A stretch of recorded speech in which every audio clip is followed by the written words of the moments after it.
You're listening to the Filmspotters podcast, the number one film podcast hosted by Tom and Isaac. A reminder that we are a non-profit podcast and any proceeds will go to charity. Enjoy the show.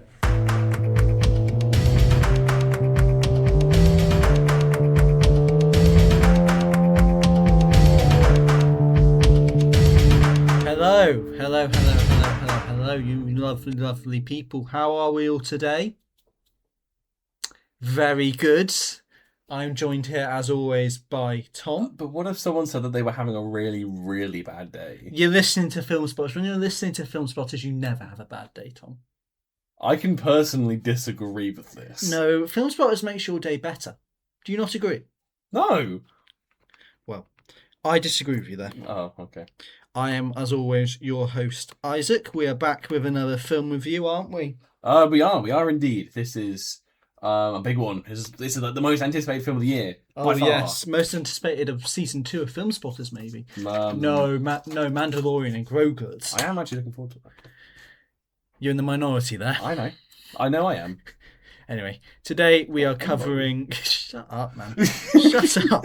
Anyway, today we are covering The Devil Wears Prada 2. Dos, which we saw last Saturday, didn't we? We did indeed, yes. At the Whack. The good old Whack. Good old Whack. I hope they did a Whack schedule today on Film Bojo & Co. They should have. I need to know what is going on at the Whack. We tuned back in very briefly, and they were talking about some sort of McKenna Grace film where she was like an Asian woman and she turned into McKenna. What? I had no idea what they were talking about, so we immediately... My favourite McKenna Grace film is there's a Disney Channel, there's a Disney Plus show which came out, and it was like a Twilight Zone kind of thing, but like meant for kids. And she went to this school, and she was brainwashed. Well, everyone else was brainwashed into becoming like really pristine girls, and they all hated it when they got freed from the curse by McKenna Grace. My favourite McKenna Grace film is Regretting You. McKenna. Have you seen Regretting You? No, I don't have to watch it. I agree with the concept. Yeah, but I've seen this like episode. Okay. If you're going to be pedantic about it. I am being pedantic about it. Ghostbusters, maybe. I don't know. Well, she wasn't in Ghostbusters. Ghostbusters Afterlife. Yeah, there we go. I haven't watched much McKenna Grace films. McKenna Grace. No, come on, we've got to get back. No, stop. Get off your phone. I'm on my phone. You are actually looking at McKenna Grace. Filmography, yeah. Why? Oh, she's in Screen 7. I forgot about that. This is getting cut. This is so getting cut. Just until I find the name of the thing. Just Beyond, that's what it's called. Just Beyond, okay. Back in the room. So, today we are covering The Devil Wears Prada 2. Dos. This is the sequel to the 2006 comedy of the same name, which was also directed by David Frankel and written by Eileen Brosh McKenna, based on the book series of the same name by Lauren Weisberger. This stars Anne Hathaway, Meryl Streep, Emily Blunt and Stanley Tucci, who are all reprising their roles from the first film, with Justin Theroux, Lucy Liu and Kenneth Branagh joining the cast. This film follows Andy Sachs, played by Anne Hathaway, returning to the fashion media outlet runway after 20 years, where she encounters her old boss, Miranda Priestley, played by Meryl Streep, who it seems is on track to become CEO of the company. Meanwhile, Sachs' old frenemy / colleague Emily, played by Emily Blunt, is working at Dior, whilst Nigel, played by Stanley Tucci, is still Miranda's right-hand man. And boy, do things happen, don't they, Tom? They do happen in this film, which is good. That's a good place to start. They're good, yeah. Can I start this? You just asked me a question, so I guess so. You you. just said, oh, Thomas. Thank you. Whatever. I think, going into my main thoughts on this, its main difference from the first film is that this film is actually trying to say something.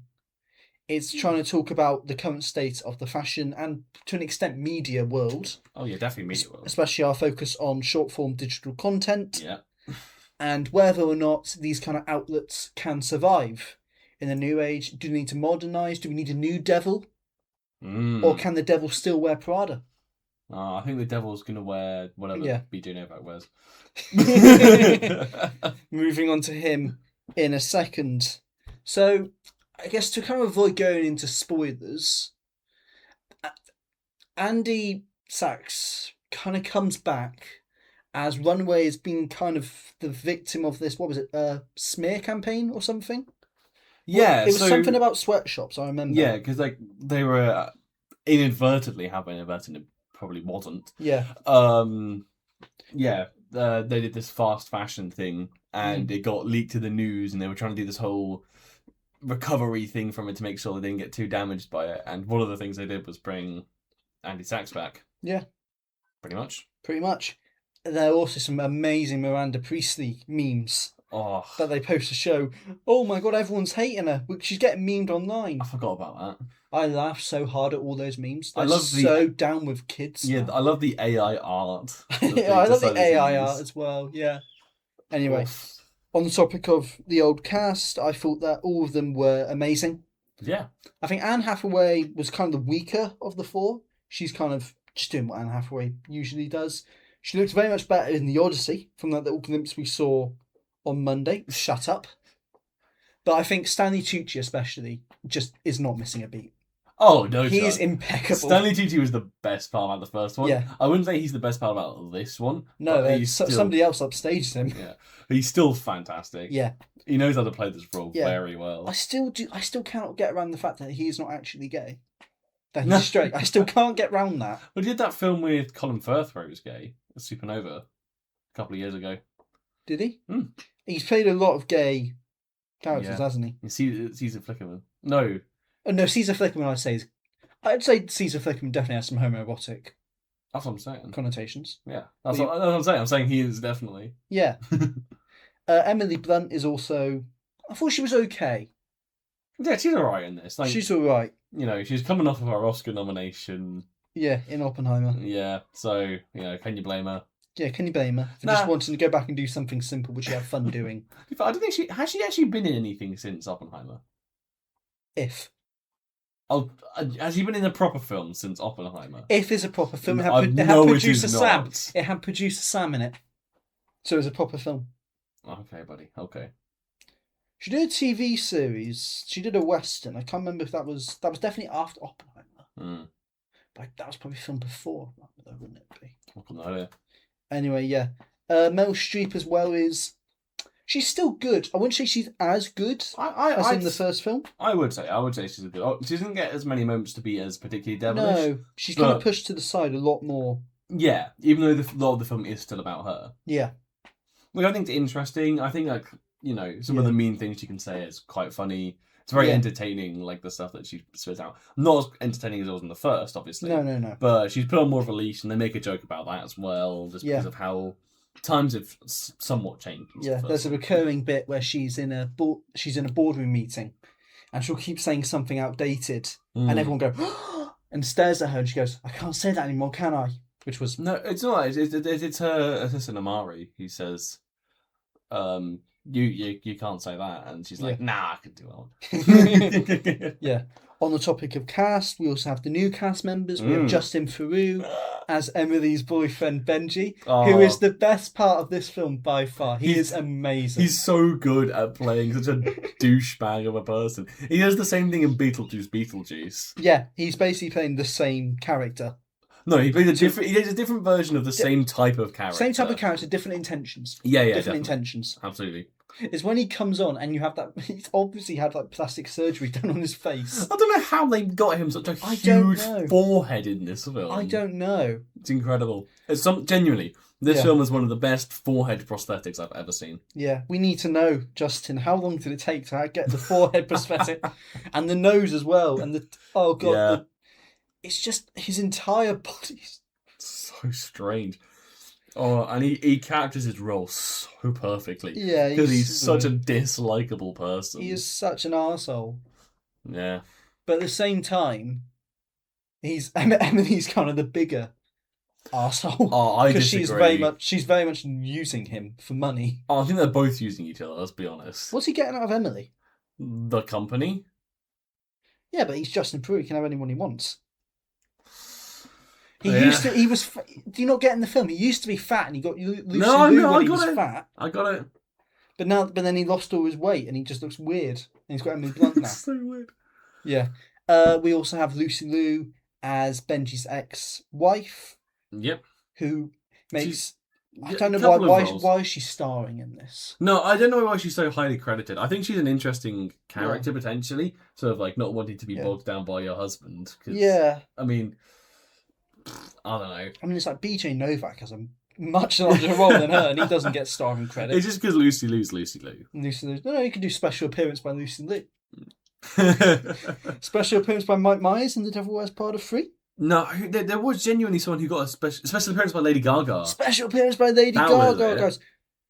Oh, it should have been special appearance by Sydney Sweeney as well, but they cut it, didn't they? I was genuinely mad. You were not as angry as me. Do you not remember? I threw that chair on the floor. No, I remember that. But you didn't see me, because whilst you had like a red hot burning rage, I had a quiet, white, furious rage. Yeah. I killed David Frankel. They still haven't found his body. They still haven't found David Frankel's body? No.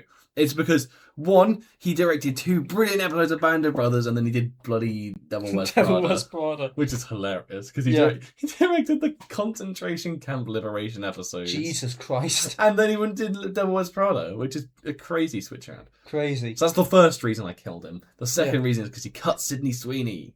We were very unhappy. Very, very unhappy. I think the final cast member we should talk about is Kenneth Branagh, who is Miranda's new husband. He wasn't in the first film. Nope. He does not care. He's giving him one of the most phoned-in performances you've ever seen. It's because he doesn't do anything. No. No, I don't think he's giving it phoned in at all. I think he's just having a bunch of fun being there.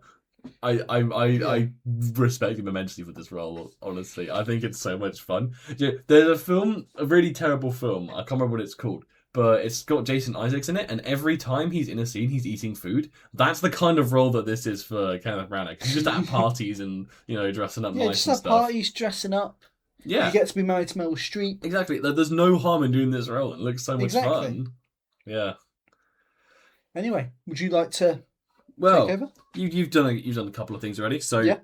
Like I said, I think it's actually genuinely is a good film, if not for me, particularly. It has lots of stuff to say, like you say, like about fast fashion and like one of the interesting things I thought was when BJ Novak does something in this film. Yeah. There's sort of lots of comparisons with how wealth has really affected, like especially Miranda, and how like not having wealth really changes how she views her life. Yeah.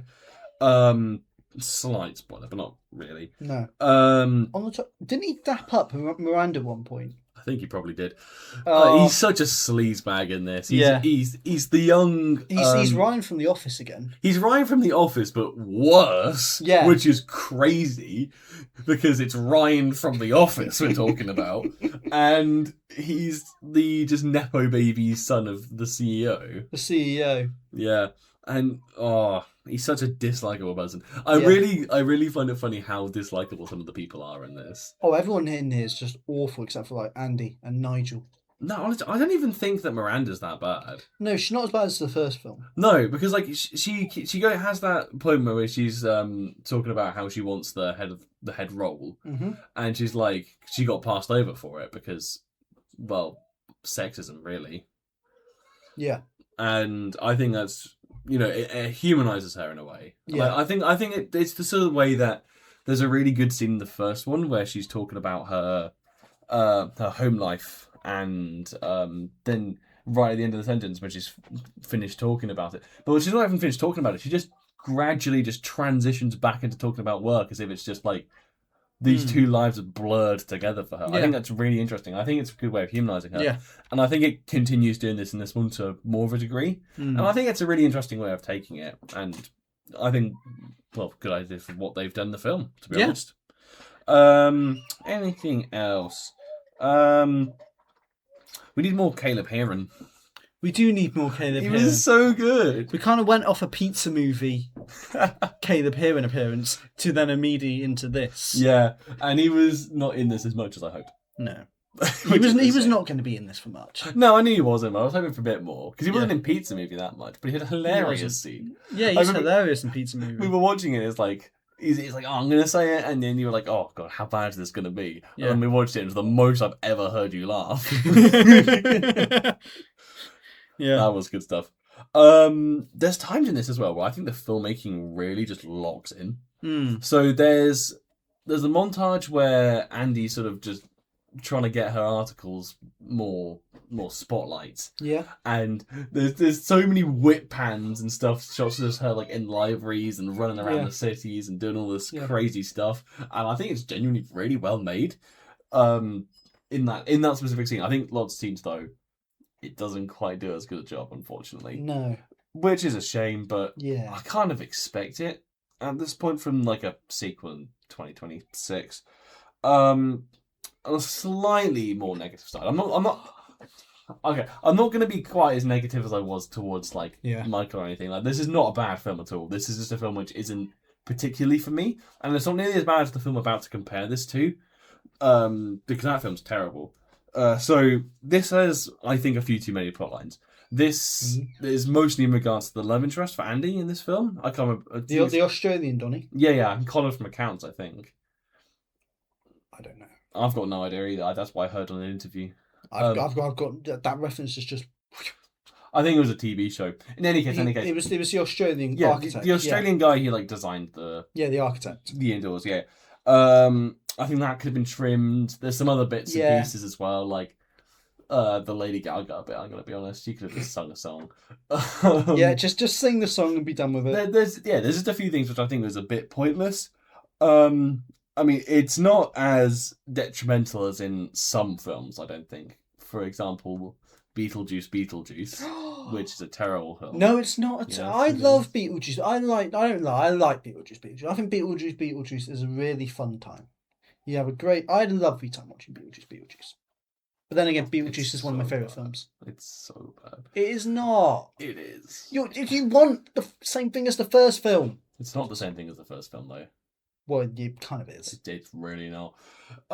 We can have this debate another time. Let us know if you want an episode where we're debating Beetlejuice. We'll have a debate episode. Send in your topics. That's actually very good. Filmbo Joe and Co. We're not listening to any of your topics. Your topics are getting ignored. Okay. Because they'll just send in silly suggestions. Yeah, of course. No silly suggestions to the Filmspotters account. I also think there's so many cameos in this as well from people in the fashion industry, and they included all these people and not Sydney Sweeney, so I'm mad. Anything else? It was just during all of these cameos, then they're addressing them by their first name, and you turned to me and you just went, "Should I know who these people are?" Yeah, because I mean, if you're not involved in this world, it's really difficult to just. No, I recognise Rory McIlroy. That was it. I didn't. I recognise names in the credits, and Lady Gaga. Yeah, but that doesn't really count. That's more of a slight role. Anyway, yeah, it's a bit wrong. Yeah, it's a special appearance by Lady Gaga. I think that if they'd done, I don't know, there's less of an arc for each character in this than I would have liked. I think there's still some, like especially for Emily and bits and pieces for Andy. But I don't think it's as conclusive as arcs as in the first one. And I think it's just a little bit less focused than I would have liked. Do you? Yeah, I think I would like more focus on some bits and pieces rather than just jumping between everything. Yeah. Which, I think it's fine. I think it's good as it is. I was like more of a focus, more like the first one was. But that's just a nitpick. I mean, I wasn't a huge fan of the first one either. Oh, I loved the first one. I think this is about on a par with it, in my personal opinion. Which was what I was expecting, and it met my expectations. So, to be honest, if you set like expectations for what you think The Devil Wears Prada 2 is going to be, they're probably going to be met just generally. Yeah, if you like The Devil Wears Prada, you'll like this. Exactly, yeah. You probably won't think it's as good, but you'll have an appreciation for it nevertheless. I just miss that late 2000s rom-com style that The Devil Wears Prada had, that I don't think's replicated in this. Not quite, no. Because you just cannot go back to that era, that Mean Girls era. They just cannot be. Yeah, we need to be doing something different, I'll be honest. And I don't resent this film for being made. I think it was gonna happen eventually. Yeah. It's a kind of a legacy sequel, but it's a legacy sequel, but it's not an awful legacy sequel. No, it's really not. It actually discusses things. I heard an interview with David Frankel about it. Yeah. Where he was talking about how he never intended to make this film. So well, that's a good sign. At least he put his heart into it, you know. At least he made a good film out of it. Yeah. In any case. So yeah, that's all I've really got to say about it. The last thing I'm gonna mention, then we'll wrap up because we've both got places to be. This is a spoiler. Spoiler warning! Spoilers. Spoilers for The Devil Wears Prada 2. The Devil Wears Prada 2. So, towards the end, Emily Blunt is revealed to be kind of the new devil in The Devil Wears Prada because she kind of works behind the back of Miranda and Andy. No, Yeah. Andy. Miranda knows entirely what she's doing. Yeah. To kind of get BJ Novak to sell Benji the company so she can be in charge. Benji's a terrible name, by the way. Benji's an awful name. My brother. I got it. And then Lucy Liu comes in and buys the company at the last minute from BJ Novak and keeps Miranda in charge. So Emily has like a meltdown, which is, you think's all fine. You think character moments wrapped up. She's got her just desserts. But then there's another scene. There is a scene of her and Andy making up. Yeah. And being friends at the end. That I feel just... You could have taken that out. I would have just much rather she had just been left with the repercussions of her actions. Yeah. As the new devil in this Devil Wears Prada. Because Miranda's not the devil anymore. I don't know. I think it being called Devil Wears Prada 2 doesn't bother me, because what else were they going to call it, let's be honest. I think as far as it, like, matching the title to any specific character in this one is... I was kind of like, nah. But we are agreed that Miranda is the devil in the Devil Wears Prada. Oh. No, obviously it's Stanley Tucci. No, obviously. no. Yeah, obviously. That's explicit, let's be honest. But yeah, I just don't think there is as much of a devil in this one, which is fine, I suppose, for a sequel. Like, you can't just, show no character growth at all. No, you can't. You really can't. Otherwise you'd have a really bad film on your hands. Like Michael. Well, no, because, oh, actually, no, he doesn't grow, does he? He doesn't grow. You're onto something here. Onto something. Your next film essay, you need to write about. You need to compare Devil Wears Prada 2 with Michael. About the special appearances by Lady Gaga and Mike Myers. Okay, so do we want to do final thoughts? Yeah, just I think it's pretty good. Yeah. I think it's a recommend. It's definitely a recommend. Yeah. A lot of fun. Yeah. Yeah. I think overall this is a fun girls' night out movie where if you're a fan of the first film, you are just going to love you're going to love it. Bro, we went and watched this at 2:00. I know, but you and me. You know what the theme was meant to be this week. Do I? If you didn't care for the first film, though, as evidence, I was going to say as evidence for my co-host because I thought you didn't like the film, but now you come on over here and say the first one's fine. The thing is, I don't dislike it. I can't guarantee you have an amazing time, but it's funny. Yeah, it's funny. I think you'll have a good time. I think you'll have a good time. Anyway, I give it a 6 out of 10. What would you give it? Yeah, same. I'd say 6 out of 10. Make sure you go see this week 8 at the WSC Friday. Yes, it is. Yeah. I won't be there as indicated by my... It's like everything is like, oh, you'll be there, and then it's just that one. No, there are a couple. Anyway, Thank you guys for tuning in to this week's Filmspotters. We hope you're loving the new format as much as we love doing it. Next week will be The Sheep Detectives. Yes. Which we're really looking forward to watching. I'm proper looking forward to this. A good film on Filmspotters. Well, this was a decent film. Yeah, decent. No, I mean good. I mean, like, good. Bro, we've got more Combat 2 coming. Don't get your hopes up too quickly. Oh, no. No, I'm actually... We have He-Man, the Masters of the Universe coming. I'm coming around on that. The only hope I've got is Travis Knight. Travis Knight's the only hope I've got for this. That's the only hope that anyone's got for it, let's be honest. Anyway, I've been Isaac. I've been Tom. And we will see you guys next week. Bye-bye. Goodbye.